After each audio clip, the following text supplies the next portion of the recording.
ফেসবুকে যে বই চলানো হচ্ছে এটা তেমন না। রাসেল ভাইপার আমাদের উপমহাদেশেরই সাপ। এটা আমাদের দেশে অনেক আগে থেকেই ছিল। রাসেল ভাইপার ইন্ডিয়ার সাপ না, এটা আমাদের ভারতীয় উপমহাদেশের সাপ। সেই অনাদিকাল থেকে এটি আছে। এই হালকা লাল অঞ্চল রাসেল ভাইপারের বিচরণের জন্য এলাকা। এটার আসল নাম হলো চন্দ্রপুরা। দেশের পত্রিকায় বিদেশি নাম ব্যবহার করে মারাত্মক ভীতি ছড়িয়েছে এবং মনে করানো হচ্ছে এটা দেশের সাপ নয়। চন্দ্রপুরা মূলত বরন্দ অঞ্চলে বেশি দেখা যায়, আর পানিতে কচুরি পানাতে বেশি এক জায়গা থেকে আরেক জায়গায় যায়। তাই বরন্দ অঞ্চল দিয়ে বয়ে যাওয়া নদীর অববাহিকায় দেখা যায় চন্দ্রপুরা। চন্দ্রপুরা বিষধর, তবে আক্রমণাত্মক নয়।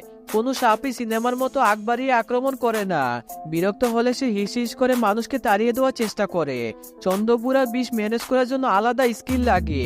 কোন সাপে আক্রান্ত হয়েছেন সেটা বর্ণনা করতে পারলে ডাক্তারের জন্য চিকিৎসা দেওয়া সহজ হবে। চন্দ্রপুরা বিলুপ্ত প্রজাতির সাপ, একে কখনোই মারবেন না। প্রকৃতি কোনো কিছু শুধু শুধু না, বেজি এবং গুইসাপ মেরে ফেলাতে নানা ধরনের সাপ বেড়ে গেছে।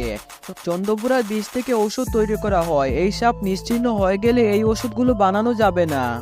দুনিয়াতে শুধু মানুষ থাকে না, সাপ, কুক, বাঘ, ভাল্লুক, মাকড়সা এবং আরশোলা সব থাকে। দুনিয়াতে সব প্রাণীরই দরকার আছে। কোনো প্রাণী সৃষ্টিকর্তা আজাইরা বানান নাই।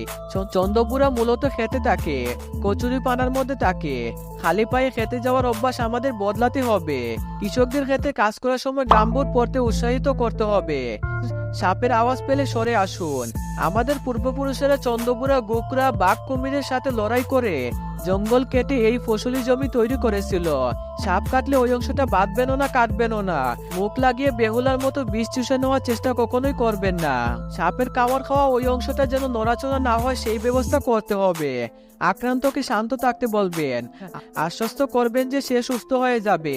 কামড়ের জায়গায় পেন পড়া থাকলে কেটে ফেলে দিবেন। কামড়ের জায়গায় কোনো অলংকার থাকলে তা খুলে ফেলে দিবেন। আক্রান্ত জায়গা ফুলে যাবে, তাই অলংকার বা পেন চেপে বসতে পারে ওই জায়গায়। পরিষ্কার পানি দিয়ে হালকা করে আক্রান্ত জায়গা ধুয়ে ফেলবেন। সেভলন বা ডেটল লাগাবেন না। আক্রান্তকে হাসপাতালে নিয়ে যাবেন খুব তাড়াতাড়ি। সাপের বিশেষ চিকিৎসা ডাক্তারের কাছে 1-2 এর ব্যাপার, তাই এই বিষয় নিয়ে চিন্তা করার কোনো প্রয়োজনই নেই।